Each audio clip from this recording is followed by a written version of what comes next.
Hi everyone. Today we're going to look at numbers, pronouncing numbers, and connected to that, pronouncing dates.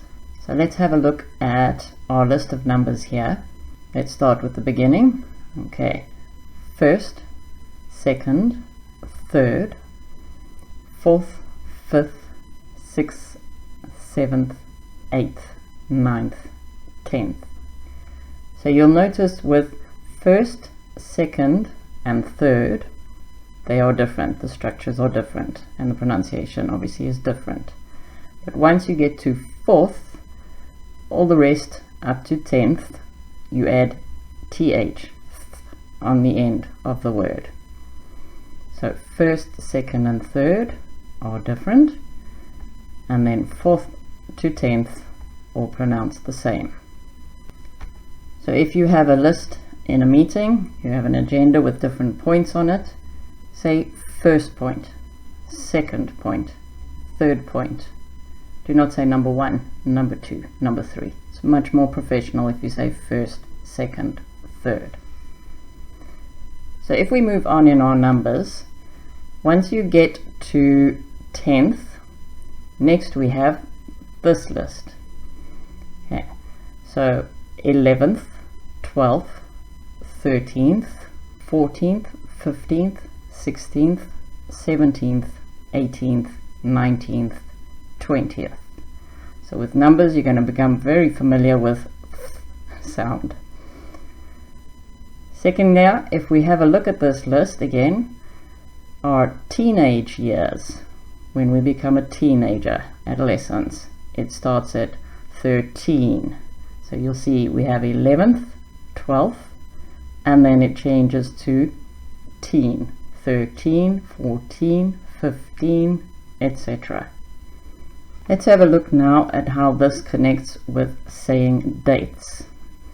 So if you are saying a date, for example, the 10th of March 2026, so you can say 2026, but it's not natural. As native speakers, we say 2026.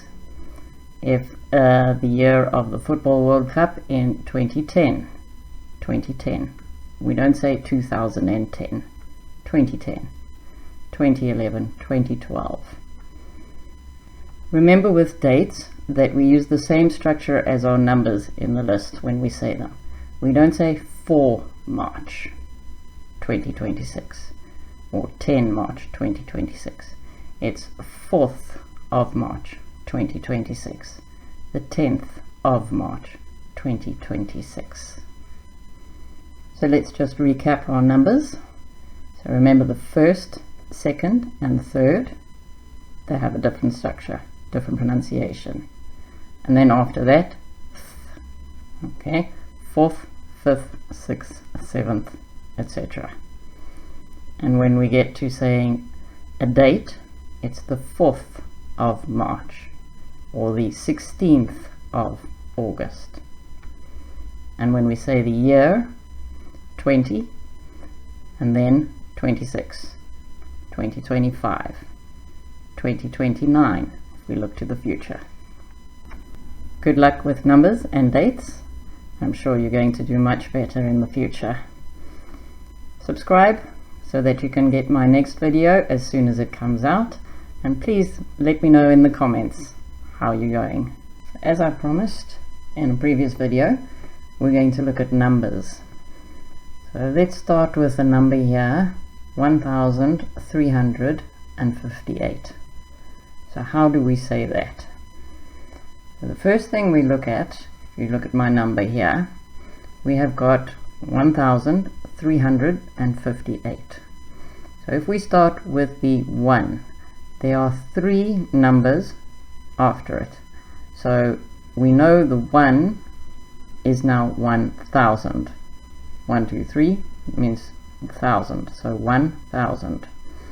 If we look at the 3, we know this is going to be 100 because there are 2 numbers after it. So 300.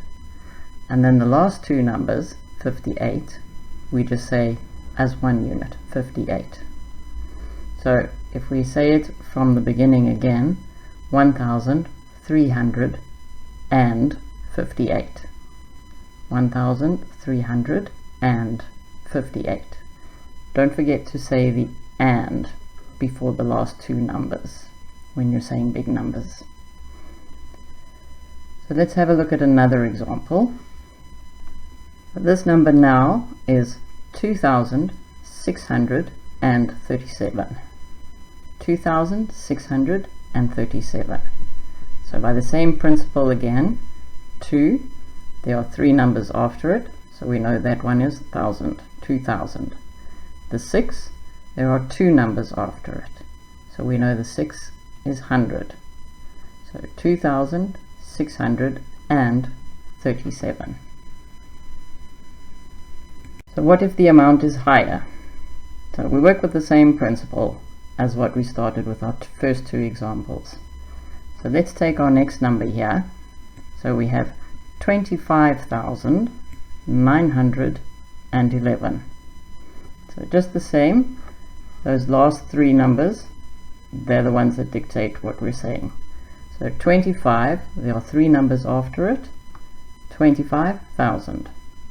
9, 2 numbers after it, 900 and 11. 25,911. So you can work with that same principle. Get that beginning structure right, 1,358, 2,637, or 25,911. So once you keep that structure, then you've got numbers. And even if they get bigger, larger amounts, if you're working in millions, hundreds of thousands, that same structure as you follow towards the end. So 25,911.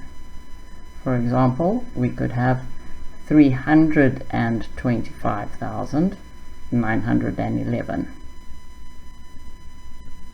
643,210. So let's just review our structure again that we spoke about in the beginning. Saying numbers, we have another number here, so 4,823. You say it after me. That's it, 4,823. Great. We'll see you next time for statistics.